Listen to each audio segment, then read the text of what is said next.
Hello friends, स्वागत है आप सभी का आपके अपने यूट्यूब चैनल पे। आज हम लोग साइंस की क्लासेस स्टार्ट करेंगे जिसमें हम लोग देखेंगे कि दैनिक जीवन में विज्ञान और प्रौद्योगिकी का महत्व क्या है, इसकी भूमिका क्या है और कौन कौन से वैज्ञानिक भारतीय वैज्ञानिकों का क्या योगदान रहा है विज्ञान के क्षेत्र में और विदेशी वैज्ञानिकों का क्या योगदान रहा है। तो सबसे पहले हम लोग देखते हैं कि दैनिक जीवन में विज्ञान की भूमिका क्या होती है। हम सभी को पता है, हमारे आसपास जो भी वस्तुएं हैं उसमें कुछ ना कुछ विज्ञान का रोल होता ही है। विज्ञान का मानव जीवन में सर्वाधिक महत्वपूर्ण स्थान है। विज्ञान ने मनुष्यों को दुखों से छुटकारा दिलाने, उनकी अज्ञानता दूर भगाने व उनकी मुश्किलों को कम करने में सार्थक भूमिका निभाई है।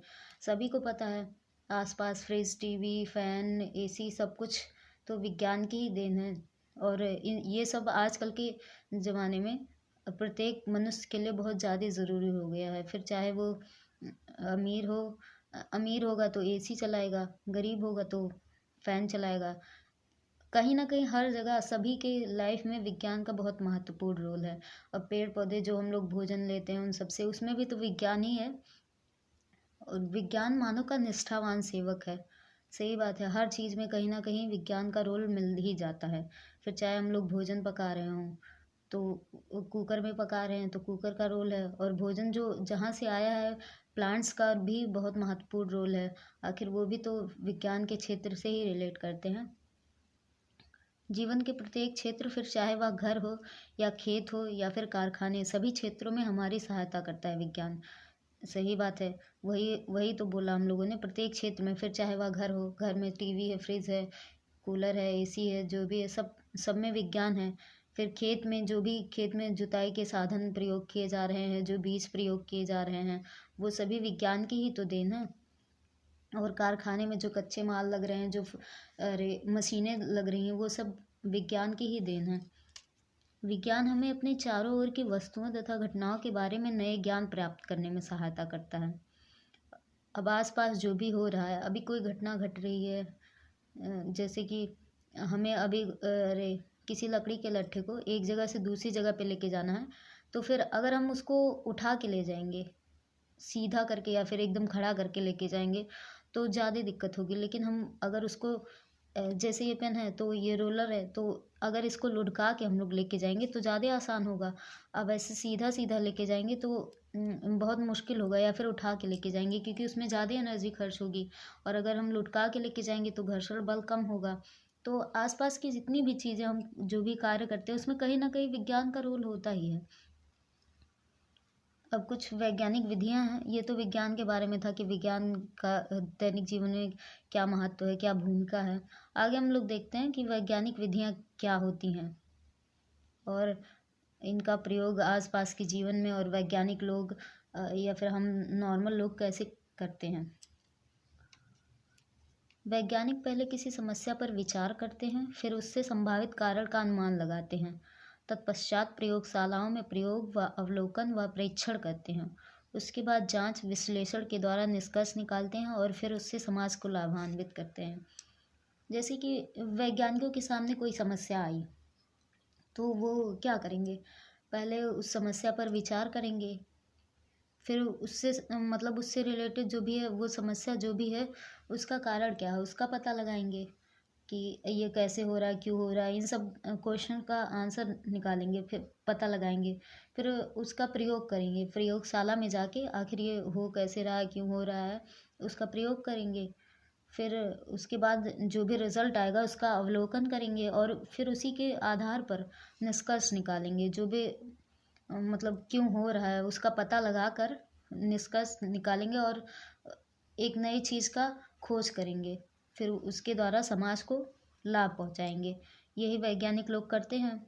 और इसमें बहुत सारे चरण होते हैं, जैसे कि पहला दिया है जिज्ञासा।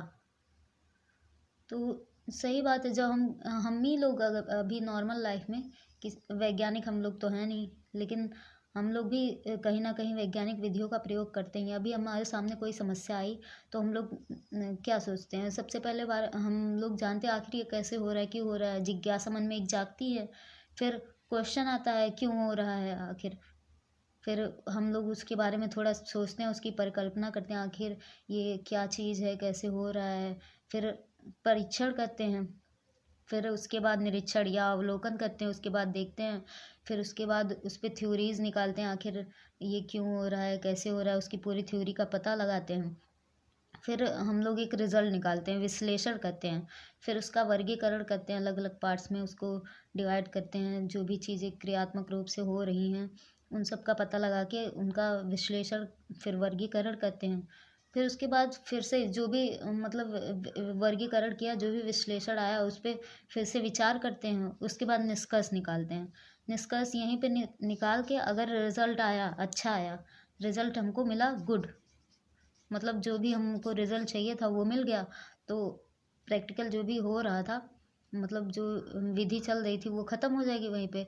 लेकिन अगर रिजल्ट अच्छा नहीं आया, हमको सही जानकारी नहीं मिली, तो फिर से नए प्रयोग करेंगे, या फिर कोई नई समस्या आएगी, फिर से नए नए प्रयोग करेंगे, फिर यही सारी क्रियाएं करेंगे। तो ये वैज्ञानिक विधि का चरण होता है।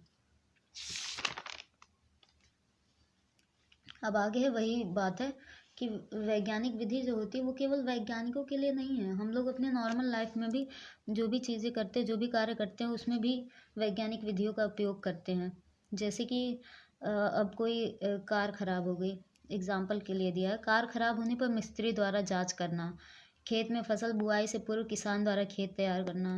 मतलब अब मिस्त्री, कार खराब हुई है तो वैज्ञानिक तो आएगा नहीं बनाने, देखने, फिर नॉर्मल जो भी मिस्त्री है वही देखेगा। तो एक प्रकार से वो भी वही सारी जो हम लोगों ने पीछे चरण पढ़े, वही सारे चरण वो भी यूज़ करेगा, आखिर क्या कारण है, क्यों सही से चल नहीं रही है कार, उन सब का अवलोकन निरीक्षण करेगा, फिर रिजल्ट निकालेगा, उसी के आधार पर उस पर मतलब उसका जो भी है खराब चीज़ें उनको सही करेगा, बनाएगा, फिर ताकि कार अच्छे से चलने लगे। तो वही बात है कि मिस्त्री तो वैज्ञानिक है नहीं, लेकिन फिर भी वो वैज्ञानिक चरणों के आधार पे ही कार्य कर रहा है। उसी प्रकार खेत में किसान जब बुआई करता है तो पहले खेत की तैयारी करता है, बीज जो भी है उनको उपचारित करता है, फिर खेत में बोता है। तो एक आधार पे वो भी मतलब वैज्ञानिक विधियों का ही प्रयोग कर रहा है। तो यही इनका कहने का मतलब है कि वैज्ञानिक विधियाँ केवल वैज्ञानिकों के लिए नहीं है, वो नॉर्मल लाइफ में भी नॉर्मल इंसान यूज़ करते हैं। आगे है वैज्ञानिकों का योगदान। तो सबसे पहले भारतीय वैज्ञानिक।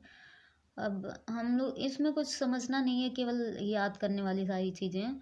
और जैसे कि बहुत सारे भारतीय वैज्ञानिक हुए, विदेशी वैज्ञानिक हुए, जिनका वैज्ञानिक क्षेत्रों में योगदान है, जिनका जैसे फ़ैन है, अब कोई ना कोई इसका आविष्कार किया होगा तभी हम इसका यूज़ कर रहे हैं। लाइट्स हैं, इसका भी किसी ने आविष्कार किया होगा, पहले तो सबसे पहले पता तो नहीं रहा होगा, भगवान थोड़ी बना के भेजे होंगे।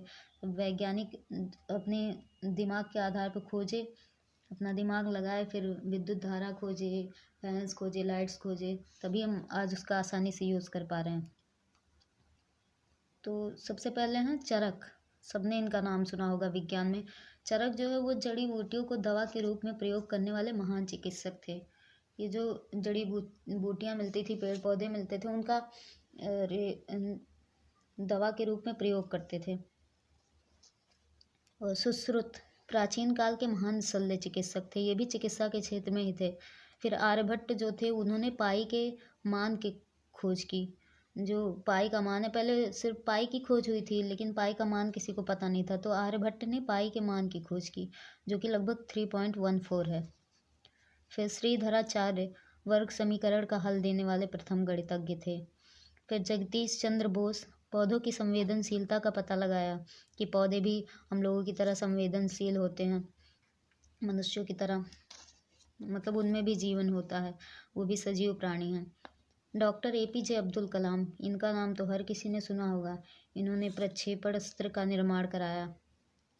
सभी को पता है, ये हिंदुस्तान के पहले वैज्ञानिक थे जिन्होंने प्रक्षेपण निर्माण कराया।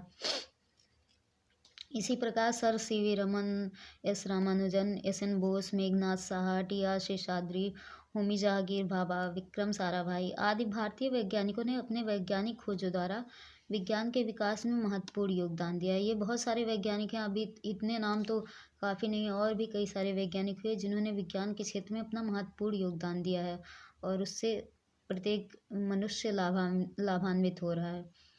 अब कुछ विदेशी वैज्ञानिकों के बारे में देख लेते हैं। इनमें पहले हैं एडवर्ड जेनर।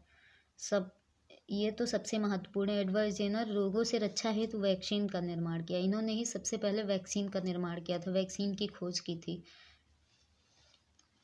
आगे हैं अलेक्जेंडर फ्लेमिंग। अलेक्जेंडर फ्लेमिंग ने पेंसिलिन की खोज की थी। अगले हैं पोलिश वैज्ञानिक। पोलिश एक देश है, वहाँ के वैज्ञानिक थे क्यूरी तथा मैडम क्यूरी, जिन्होंने रेडियम और पोलोनियम की खोज की। फिर गैलीलियो ने दूरबीन की खोज की। फिर थॉमस अल्वा एडिसन ग्रामोफोन तथा विद्युत बल्ब का खोज किए। ये तो सबको पता है, थॉमस अल्वा एडिसन ने विद्युत बल्ब की खोज की थी। फिर मार्कोनी ने रेडियो की खोज की। ऑटो हॉर्न ने परमाणु बम की। सर आइजक न्यूटन ने गुरुत्वाकर्षण बल की खोज की थी। ये तो हम लोगों ने जूनियर क्लासेस में ही पढ़ा था। सर आइजक न्यूटन बहुत महत्वपूर्ण वैज्ञानिक थे, इन्होंने गुरुत्वाकर्षण बल की खोज की थी। फिर वोल्टा ने प्राथमिक विद्युत सेल की खोज की। माइकल फेराडे ने डायनेमो की। विलियम रोंजन ने एक्सरे की। फर्मी ने परमाणु भट्टी की। जॉन लोगी बेयार्ड ने टेलीविज़न की खोज की। ये कुछ महत्वपूर्ण विदेशी वैज्ञानिक थे, जिन्होंने बहुत सारे चीज़ों के खोज की अपने प्रयोगों के आधार पर, और वो आज भी मनुष्यों को लाभान्वित कर रहे हैं और आगे भी करेंगे। और बहुत सारे वैज्ञानिक अभी भी हैं जो आधुनिक युग के वैज्ञानिक हैं, वो अभी भी बहुत सारी खोजों में लगे हुए हैं। तो ये आज की क्लास में हम लोगों ने देखा कि विज्ञान जो होता है उसका दैनिक जीवन में प्रयोग क्या होता है, उसकी भूमिका क्या होती है। और फिर कुछ भारतीय वैज्ञानिकों के बारे में देखा, विदेशी वैज्ञानिकों के बारे में देखा, उनका योगदान देखा। तो आज की क्लास में बस इतना ही। आगे के लिए अगली वीडियोस देखें। धन्यवाद।